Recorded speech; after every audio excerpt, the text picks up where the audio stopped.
Live pa rin tayo dito sa Tanghalang Pasigyan for our last semifinals performance night. Next up, True-Blooded Caviteños. At sabi nila, palaban daw sila. Sanay sa pagkanta ng mga church songs, pero ngayon pansamantalang magbabago ang image para patunayan na meron pa silang pwedeng ipakita sa atin. Ang Imusika Bella. Let's watch this. Uplifting. It's a double yes. Eager kami talaga na sumali kasi dito sa Philippines, yung choral singing medyo hindi siya appreciated. So naisip namin na sumali sa Pilipinas Got Talent para tumaas yung appreciation sa choral music. Maengganyo yung maraming kabataan na mag-join din ng choirs. Talagang nag-prepare kami ng gusto kasi mas malaki yung tsansa niya na mas magustuhan ng tao kasi may sayaw na, may kanta pa. So parang yun yung kakaiba. Breaking the stereotypical kind of choral group singing, ang agimat nila ay ang kanilang talent. From Cavite, let's give it up for Imusika Bella.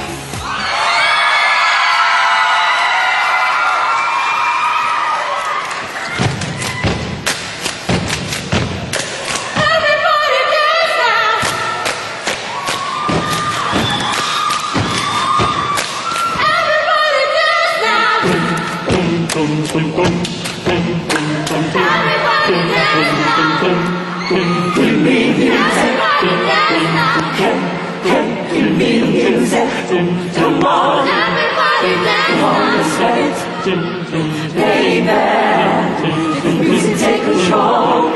Let the rhythm move you. Take control.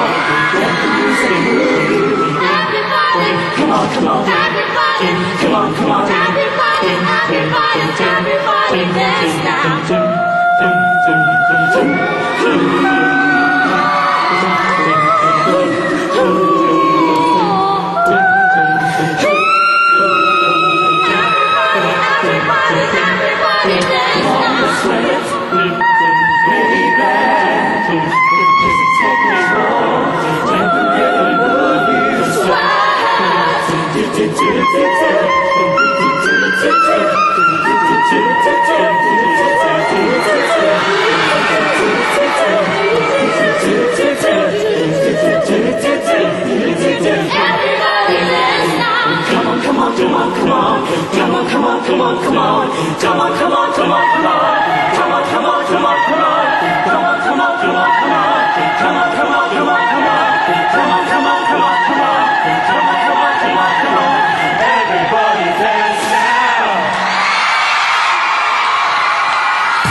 A round of applause